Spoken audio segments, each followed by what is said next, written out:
உறவுகளுக்கு வணக்கம். 41 பேர் கூத்தாடியை பார்க்க சென்றவர்களுக்கு அரசு வேலை. இவர்கள் இராணுவத்தில் சேர்ந்து எதிரி நாட்டை போராடி சென்றவர்கள் அல்ல, தமிழுக்காக உயிர்நீத்தவர்களும் அல்ல. தமிழ்நாடு பிரிக்கப்பட்ட போது நம்முடைய நிலம் பறிபோகக்கூடாது என்று போராடியவர்களும் அல்ல. இந்தி உள்ளே நுழைந்த போது தமிழ்தான் எங்கள் உயிர் மூச்சு என்று உயிரை விட்டவர்களும் அல்ல.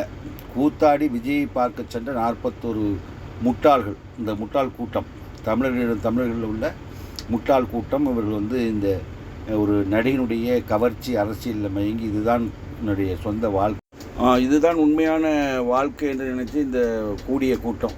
இது தற்கொலை கூட்டம் அப்படிதான் சொல்லணும். கூத்தாடி அந்த நேரத்தில் கூத்தடிப்பவன் அந்த நேரத்தில் நம்ம நம்முடைய மன மகிழ்விப்பவன். அன்னைக்கு அந்த காசை கொடுத்துட்டு அந்த நேரத்தில் காசை கொடுத்துட்டு போயிடுவோம். ஆனால் இவர்கள் தொடர்ந்து இந்த கூத்தாடியை தலையில் தூக்கி ஆடி 35% வாக்குகளை வாங்கி, இந்த 35% வாக்கு போட்ட வீட்டில் கூட இந்த டிஎன்பிசி பரீட்சை எழுதிட்டு காத்திருக்கும் பிள்ளைகள் இருக்காங்க. அப்படிப்பட்ட பிள்ளைகளும் இந்த இதுலேயே, இந்த தற்கொலை கூட்டத்திலே இருக்குது. டிஎன்பிசியில் தேர்வு எழுதிட்டு காத்திருக்கும் பிள்ளைகள் இருக்காங்க.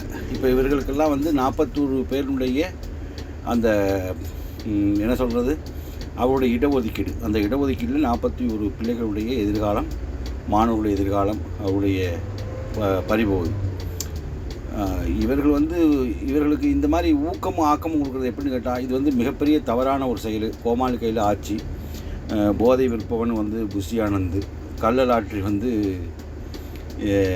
ஆதவர்ஜினா, அப்புறம் இவன் கோமாளினா கள்ள டிக்கெட்டு, பிளாக் டிக்கெட்டு, இவன் படத்துக்கெல்லாம் பிளாக் டிக்கெட்டு விற்று அதனுடைய ஒரு பகுதியும் ஒன்று இருக்குது. அதுபோல் இப்போ ஊழல்வாதிகளும் எல்லாம் சேர்ந்துட்டான். இந்த ஜிஞ்சா அடிக்கிறவன் எல்லா பேரும் சேர்ந்துட்டான். உதாரணத்துக்கு ஒன்று சொல்லணும்னா, மாயவரத்தில் 2 வெவ்வேறு ஜாதியை சேர்ந்து இரண்டு குழந்தைகள் காதலிச்சிருக்கு. இவங்க காதலித்தவங்களை தூக்குமாட்டிய தருவாயில் அவர்கள் மீட்கப்பட்டிருக்காங்க. அது கொலையா தற்கொலையான்னு தெரியல. ஆனால் இதே வேறு ஒரு அரசாக இருந்தால், வேறு திமுகவோ அதிமுக அரசாக இருந்திருந்தால், இன்றைக்கு மிகப்பெரிய விடுதலை சிறுத்தைகள் மிகப்பெரிய போராட்டத்தை இந்த களத்தில் எடுத்து மிகப்பெரிய ஒரு இதை நடத்தியிருப்பாங்க. ஆனால் அது நடத்தலை. அண்ணன் திரும்பவே சொல்கிறாரு, பொலிட்டிக்கல் அரசியல் ரீதியாக எந்த இதுவும் நம்ம சப்போர்ட் செய்ய முடியாது, லீகலாக சப்போர்ட் செய்வோம் அப்படின்னு சொல்லியிருக்காரு. அவருடைய அது உரையாடல் கூட அதில் எல்லா இதுலேயும் முகநூல் அந்த இதில் எல்லாத்துலேயுமே போகுது. நீங்கள் வலைத்தளங்கள் பூரா இருக்காது, அது பார்த்தீங்கன்னா தெரியும். அப்போ அந்த அளவுக்கு இவர்கள் எல்லோருமே தரம் தாழ்ந்து கூத்தாடி பின்மே நின்று இந்த அரசாட்சி நடக்கிறது. இது பெரிய மிக வெட்கக்கேடான ஒன்று, கண்டிக்கத்தக்கது ஒன்று. 41 குழந்தைகள் படித்து காத்திருக்கும் மாணவர்களுடைய அந்த இதை எடுத்து கூத்தாடியை பார்க்க வந்தவங்களுக்கு கொடுக்குறது மிகப்பெரிய துயரம். துப்புரவு தொழிலாளருக்கு அரசு பணியை நிரந்தரமாக்கும்னு சொன்னாங்க. இந்த ஆள் தேர்தல் அறிக்கையில் இருக்குது, விஜயனுடைய தேர்தல் அறிக்கையில் இருக்குது. ஆதவர்ஜினா சொன்ன வலைவொலி பதிவுகளும் இருக்குது. ஆனால் இன்றைக்கு டெண்டர் போடப்பட்டிருக்கு. மறுபடியும் தனியார் வசம் கொடுத்து அது டெண்டர் முறை இன்றைக்கி அது நேற்றைய தினம் விடப்பட்டிருக்கு அரசாங்கத்தால். இந்த மாதிரி எல்லாமே மாற்றுன்னு வந்தது இப்போ தொரு நாற்றம் அடிச்சிட்ருக்கு. ஊழல் பண்ண பூரா வந்துட்டான். குட்கா, அது குட்கா இல்லைங்க, அது இதுங்க. இவன் சொன்ன மாதிரி தான், அந்த ஒரு அமைச்சரோட மாத்திரை சாப்பிட்டானே, அவன் மாத்திரை சொல்லி முழுக்குனானே, அது போதையை சாப்பிட்டுட்டு.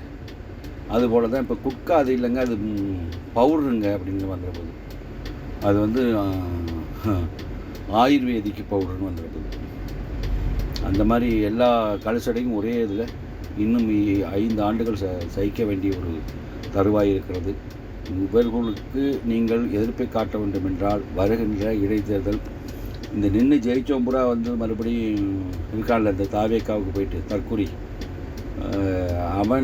அவன்கிட்ட போய் வாடு பிடிச்சிருக்கிறான்ல, அவனுக்கு ஒரு பாடம் புகட்ட வேண்டும் அந்தந்த பகுதி சட்டமன்ற தொகுதி மக்கள். அப்படி நீங்கள் அடுத்த மாற்றத்தை தேடணுன்னா நாம் தமிழர் கட்சி கொண்டு தான் இந்த காலத்தில் தொடர்ந்து மக்களுக்காக நாங்கள் தொடர்ந்து நிற்கிறோம். இதுதான் உண்மை நிலைமை. இதில் ஒன்றும் மாற்றம் இல்லை, பொய் சொல்வதற்கு ஒன்றும் இல்லை. மாற்றத்தை விரும்பும் மக்கள் நாம் தமிழருக்கு வாக்களித்து இடைத்தேர்தலில் நீங்கள் வெற்றி பெற செய்யணும். அதுதான் நீங்கள் இதற்கு பிராயச்சித்தமாக அந்த 6-10 சட்டமன்ற உறுப்பினர்கள் அந்த களத்தில் சட்டமன்றத்திற்கு போகணும். சட்டமன்றம் கூத்தாடிகளின் கூடாரமாக போய்விட்டது. அதை மாற்றணும்னா இதுதான் ஒரே வழி. இது மிக கண்டிக்கத்தக்கது. 41 மாணவர்களில் அவருடைய உழைப்பை சுரண்டுவது, கூத்தாடியை பார்க்க போனதற்கு அவர்கள் உயிர் விட்டதற்கு நீ கொடுக்குறேன்னு சொன்னால் அது மிகப்பெரிய தப்பு, தவறான செயல். இதை உடனே திரும்ப பெறணும். ஒன்று, இந்த பழக்கம் எங்கே தொடங்குச்சுன்னு கேட்டால், கடந்த முறை நீங்கள் பார்த்தீங்கன்னா சட்டமன்ற தேர்தல் 2001 நடந்தப்போ ஒரு பெண்மணி தன்னுடைய நாக்கை முதல்வர் மு க ஸ்டாலின் தான் வரணும், மு க ஸ்டாலின் ஜெயிக்கணும்னு சொல்லிட்டு ஒரு கோயிலில் வேண்டிக்கிட்டு நாக்கை வெட்டி போட்டாலாம். அது ஒன்று. எம்ஜிஆர் இறந்தவர்கள் இருக்காங்க. அது மாதிரி ஜெயலலிதா கருணாநிதி இறந்தப்போ செத்த தமிழர்கள், இந்த மூட தமிழர்கள் தானே. இந்திரா காந்தி செத்தப்போ செத்துருக்கான், ராஜீவ்காந்தி செத்தப்போ செத்துருக்கிறான். இவனுக்கெல்லாம் 5 லட்சம் 3 லட்சம் 2 லட்சம் அப்படின்னு இந்த பணத்தை கொடுத்து இது ஊக்கப்படுத்துவது போல் ஆகிவிடும். அடுத்த முறை இதே கூத்தாடி வேற எங்கேயும் சென்றாலும் இந்த கூத்தாடியை பார்க்க பெரும் திரளாக கூட்டம் அறிவற்ற மக்கள் கூடுவார்கள். அந்த கூடுமிடங்களில் இதே போல் மரண ஓலம் கேட்கும். அந்த மரண ஓலத்திற்கும் அரசு பணியை எடுத்து கொடுப்பது மிகப்பெரிய தவறு. இது அந்த கூத்தானுடைய சொத்திலிருந்து இதுதான் கொடுக்க வேண்டும். கூத்தானுடைய 700 கோடி சொத்து இருக்குன்னு சொல்லலாம். அப்போ 41 பேருக்கு அவர்களுக்கு ஒரு நல்ல வாழ்வாதாரத்தை வாங்கலாம். முதலே இதை காசு கொடுத்துருக்காமல இருக்குது. அதுதான் கொடுக்கணுமே ஒழிய இதே போல் செய்வதற்கு மக்களுடைய 35% பேர் மலம் தின்றார்கள், டீ தின்றார்கள் என்றால் 65% பேர் வாந்தி எடுக்க முடியாது என்பதை கண்டனமாக தெரிவித்து இதை நிறுத்தி கொள்ள வேண்டும். இதுபோல் மற்ற துயரச் சம்பவங்கள் எது நடந்தாலும் அவருடைய சொந்த உழைப்பிலிருந்து தான் கொடுக்க வேண்டுமே ஒழிய மக்கள் வரி பணத்திலிருந்து எடுத்து அவருக்கு அரசு வேலையும் அந்த ஊதியமும் கொடுக்கக்கூடாது என்பதுதான் எங்களுடைய நிலைப்பாடு. இதை திரும்ப பெற வேண்டும். கூத்தாடி ஆட்சி, கோமாளி ஆட்சிக்கு என்னுடைய கோரிக்கை. நன்றி, வணக்கம்.